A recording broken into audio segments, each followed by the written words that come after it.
ये अरमगान शाहिद शान कैसे बने? अच्छा सवाल है। So I think when I was जब मैं एचएसएन कॉलेज में था, मेरा नाम असल नाम जो मेरे पेरेंट्स ने रखा वो अरमगान शाहिद।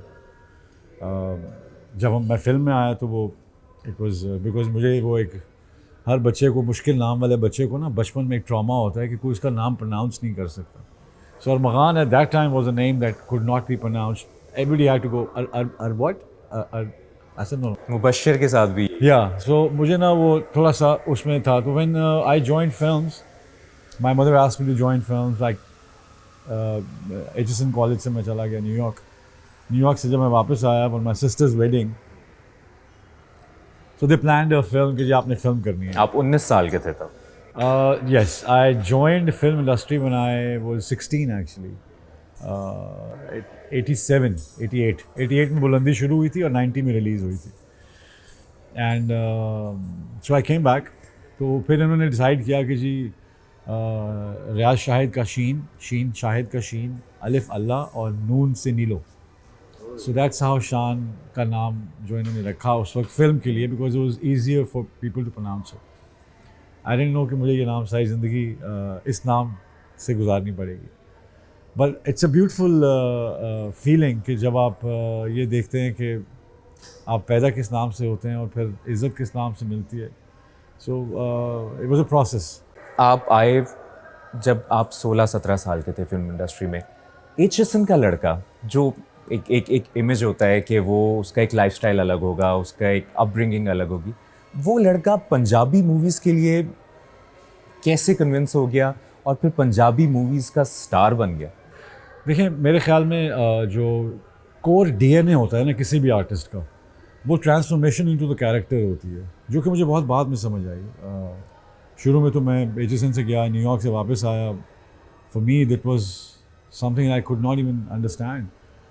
लेकिन मेरी family, my father as a journalist and as a writer director, Riaz Shahid साहब, he made Zarqa, Yeh Aman, Shaheed, Farangi, so all those films. पहले फ़लस्तीन पे एक ही फिल्म बनी है आज तक, वो ज़रका है पाकिस्तान से। और ये कब बनी थी?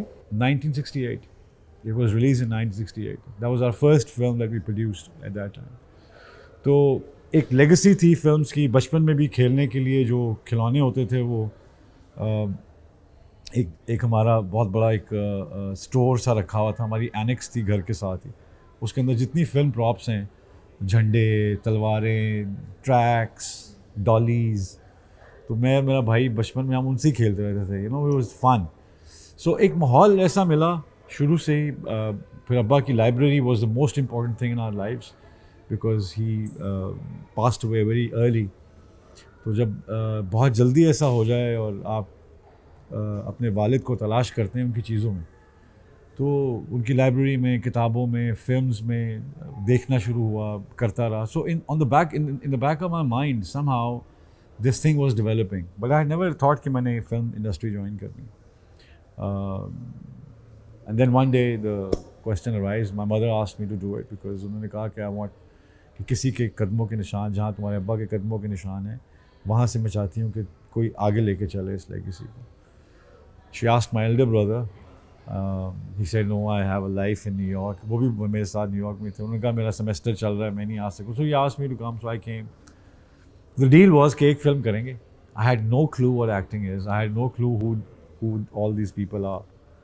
Everybody was respecting them. My mother was respecting them, so I respected them. तो उन्होंने कहा you have to do it. तो I said I don't know anything. उन्होंने कहा जी आप फिक्र ना करें, just do what we tell you to do. I said fine. तो स्टार्ट के कुछ 5-6 माह तो इस तरह गुजर गए। किसी ने कहा बैठ जाओ, बैठ गए। जिसने कहा खड़े हो जाओ, खड़े हो जाओ। उसने कहा स्टार्ट कर दो, कट कर दो, ये लाइंस याद कर लो, चेलो बजाना सीखना है, हॉर्स राइडिंग, बिकॉज मैं एचएसएन में था तो मेरी हॉर्स राइडिंग ठीक थी। So all these things were so I was just laughing and I was saying कि एक डील ये है कि अगर फिल्म चली मैं रह जाऊँगा, नहीं चली तो I will go back to न्यूयॉर्क। 576 मूवीज़, ये एक अलग टेम्परामेंट चाहिए।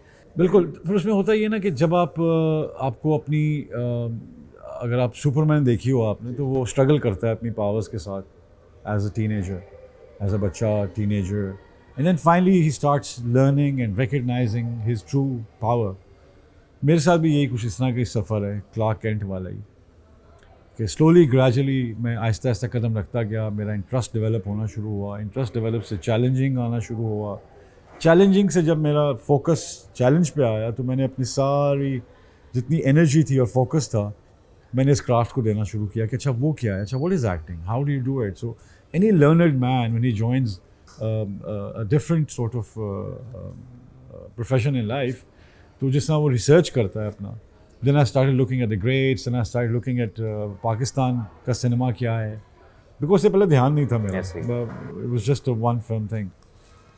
मोहम्मद अली साहब, दर्पण साहब, संतोष साहब, वहाँ से शुरू हुआ फिल्म, बिकॉज मेरी मदर की उनके साथ फिल्म्स थी, वो देखी सारी कि व्हाट इज़ द हीरो इन पाकिस्तान. आपने उस लेगेसी को बहुत ज़बरदस्त तरीके से आप आगे लेके गए. तो वो फिर जब मैं पंजाबी में आया तो मेरे लिए बहुत चैलेंजिंग था. I still can't read Punjabi, अच्छा. I have to hear it. अरे अरे अरे. होता ये कि बिकॉज मेरे लिए अच्छा ये था कि मैंने वो हर लफ्ज़ का एक वज़न है, एक एसेंस है पंजाबी में, जस्ट लाइक इन उर्दू एक लहजा है, एक नशिस्त व बर्खास्त है जिस्म की. तो मैंने वो रीड करना शुरू की कि what is, how do you wear Punjabi, not just say it. वाह. तो आहिस्ता आहिस्ता आप उसमें रिसर्च करते हैं. मुझे लगा कि जो भी रोल मेरी तरफ आया मैंने उसको ये नहीं देखा कि ये रोल जो है ये अच्छा है या बुरा है, मैंने उसको एक ऐसे चैलेंज लिया. मुझे लगा कि I can't do it, now I have to do it.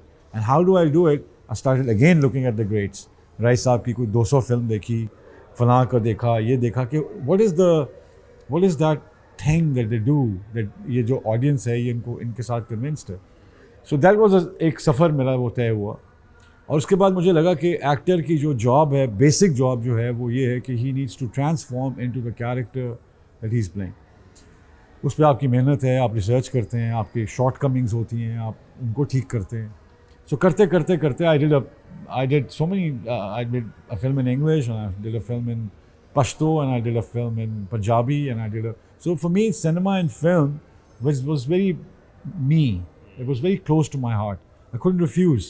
अब जब आप फ्लैशबैक देखते हैं, जब वो 90s का दौर, सुल्तान राय साहब की जगह लेना और फिर आपने उस लेगेसी को बड़े ज़बरदस्त तरीके से आगे लेके चले, इस दौरान आपने उरूज भी देखा लॉलीवुड का, जवाल भी देखा.